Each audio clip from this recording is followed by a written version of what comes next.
अखिलेश यादव, चंद्रशेखर आजाद, गरीब आवाम, गरीब आवाम, देश के जवान, एसपी साहब, सीओ साहब जिंदाबाद, पुलिस वालों जिंदाबाद, तुम्हारे डंडे जिंदाबाद।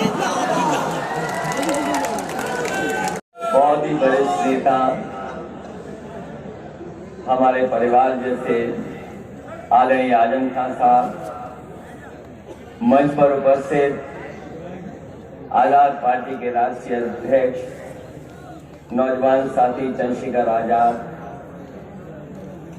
हमारे साथ विधायक अब्दुल्ला आजम खान साहब, विधायक नसीर अहमद खान साहब, अदीब आजम और मंच पर उपस्थित समाजवादी पार्टी के और हमारे आपके प्रत्याशी आसिम रजा साहब, एसटी हसन सांसद और मंच पर बैठे हुए सभी समाजवादी पार्टी के नेता, आरएलडी के अध्यक्ष, इस कार्यक्रम में उपस्थित बड़ी संख्या में हमारे आदरणीय बुजुर्ग, माताएं, बहनें, नौजवान साथी, पत्रकार बंधु, मैं सबसे पहले देख लो भाई। आप सबका बहुत बहुत धन्यवाद और आभार प्रकट करूंगा। और मैं मंच से अभी कुछ अधिकारियों की जिंदाबाद के नारे सुन रहा था। शायद आजाद भारत में पहली बार किसी पुलिस वालों के नारे जिंदाबाद लग रहे हैं। ये पुलिस के लिए इससे ज्यादा शर्म की बात और कोई हो नहीं सकती,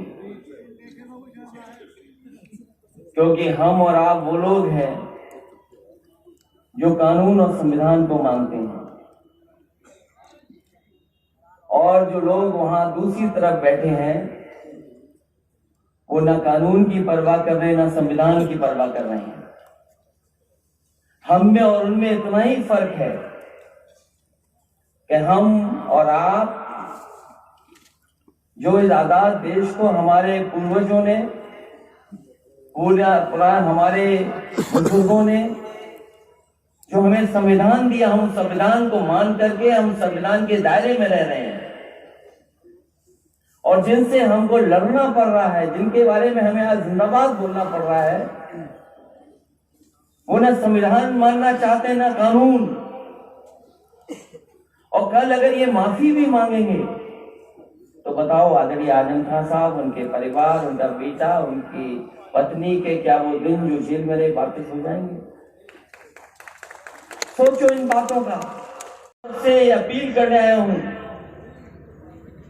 हमें जो कुछ जोखिम उठाना पड़े हमें उठाना चाहिए। ये बोर्ड की ताकत से आए हैं और बोर्ड की ताकत से ही बाहर जाएंगे। हमारे आपके पास कोई दूसरा रास्ता नहीं है।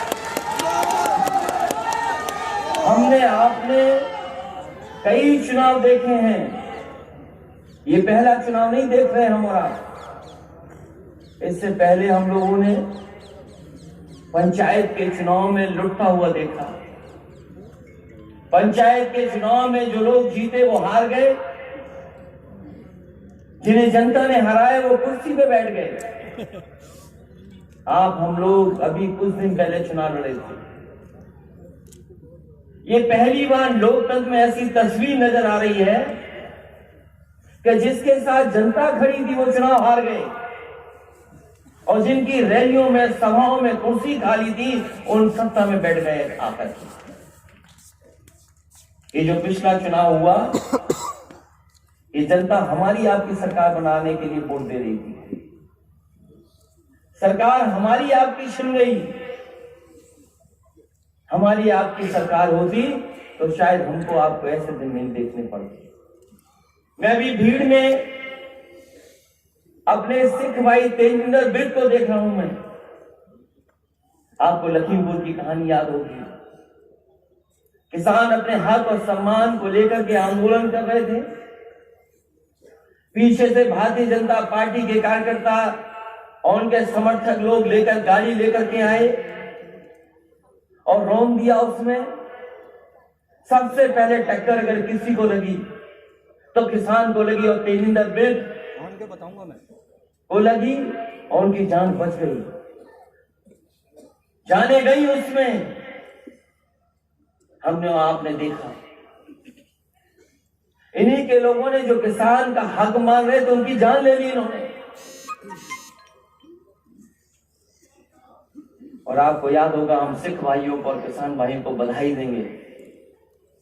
उनकी ताकत एक थी, एकजुट हो गए, और जैसे ही सरकार को पता लगा कि एक हैं और एक होकर के वोट डाल देंगे तो इनकी सरकार चली जाएगी, तो आपको पता होगा रातों रात देश के प्रधानमंत्री माफी मांगने आ गए, माफी मांगी, वो काले कानून वापस हो गए।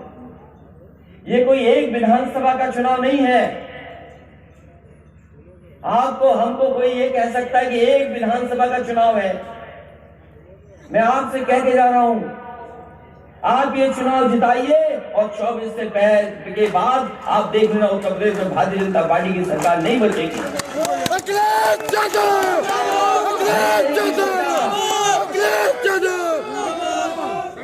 और ये बात मैं यूं ही नहीं कहता हूं। ये जो 2 डिप्टी सीएम घूम रहे हैं,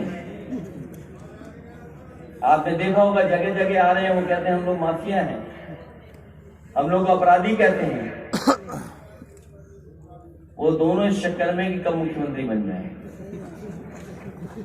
मैंने पहले भी ऑफर दिया, मैं आदरणीय आजम खान साहब से कहता हूं कि रामपुर से भी ऑफर देके जा रहा हूं मैं, लाओ अपने 100 विधायक, हम 100 विधायक आपके साथ तैयार है, सरकार बना लो और मुख्यमंत्री बन जाओ।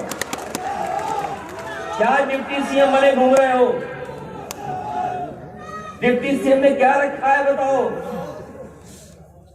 जो अपने विभाग के एक सीएमओ डॉक्टर का ट्रांसफर न कर पाए, बैटरी डाउन हो गई मेरी, खत्म हो गई। वो डिप्टी सीएम है, एक दूसरे डिप्टी सीएम है, उनका विभाग बदल दिया, बैटरी नहीं है। और जिस विभाग में वो मंत्री बने उस विभाग का बजट ही नहीं है। हम तो उन्हें ऑफर देने आए हैं, हम ऑफर देते हैं हमारे 100 विधायक पूरे आपके साथ, जब चाहो तब मुख्यमंत्री बन जाओ। हम लोग इंतजार नहीं करना चाहते और हम लोग नहीं बनना चाहते। जहां तक सवाल चुनाव का है, ये डरा क्यों है आपको? क्योंकि वोट आपका जाता है।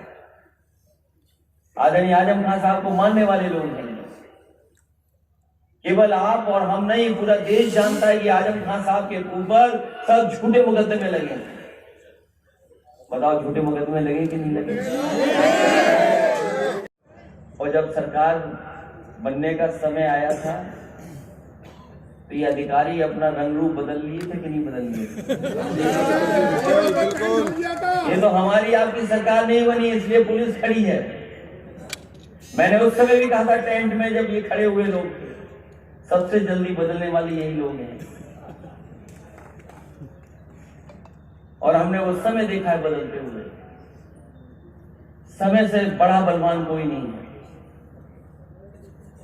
ये जो लोग अन्याय कर रहे हैं, मैं उन्हें कहना चाहता हूं, जो सत्ता में मुख्यमंत्री हैं, उनकी फाइल मेरे सामने आई थी और फाइल में कहा गया था कि इनके ऊपर केस रजिस्टर हो, कार्रवाई हो। हम लोग समाजवादी लोग हैं, कभी नफरत और एक दूसरे को परेशान करने वाली राजनीति नहीं करते। हम लोगों ने फाइल वापस कर दी थी। और ये बात अगर गलत है, अधिकारियों से पूछ लें सरकार के लोग।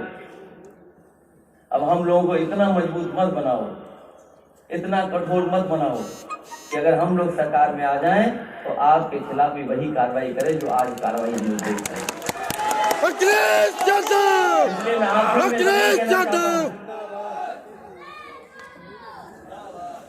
ये रामपुर का चुनाव नहीं है, इस सरकार को हिलाने का चुनाव है और आदरणीय आजम साहब के साथ जो अन्याय हुआ उसका चुनाव है।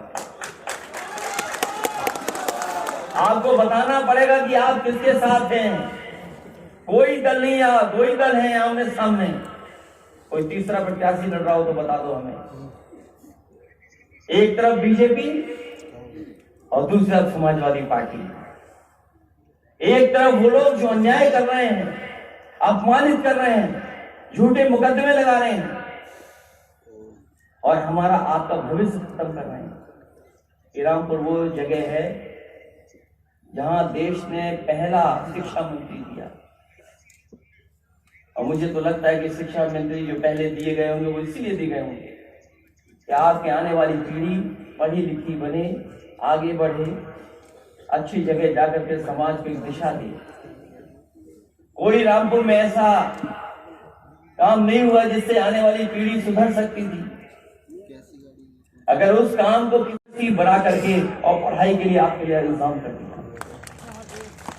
आज अगर वो सजा पा रहे हैं, परेशानी आई है, तो केवल इसी वजह से कि यहाँ के लोगों का भविष्य बेहतर करना चाहते थे, आने वाली पीढ़ी कैसे आगे बढ़े। इसलिए मैं आप सबसे अपील करना चाहता हूं कि समाजवादी पार्टी के प्रत्याशी आसिफ रजा साहब और आदरणीय आजम खान साहब का सम्मान बढ़ा देना। खराब दिन जरूर हैं, लेकिन अच्छे दिन भी आएंगे, और डर हमेशा बना नहीं रहता। डर के बाद भी कोई जीत होती है, डर के बाद इसलिए आप लोग मदद करें और साइकिल के चुनाव चिन्ह पर एक एक वोट दे करके आदरणीय आजम खान साहब का सम्मान बढ़ा देना। यही निवेदन, यही अपील करने आया हूँ। मैं चंद्रशेखर जी का धन्यवाद देता हूँ, चंद्र आजाद का, कि जो अपने साथी सहयोगी के साथ मदद कर रहे हैं। मैं दूसरा दल, महान दल, उनके समर्थक भी देख रहा हूँ, उनको भी बधाई देता हूँ। साथ ही जो पार्टी में शामिल हुए हैं, राजा ठाकुर, बंटा महाराज, उम्मीद ठाकुर, मुनीश पटाल, राजकुमार सिंह,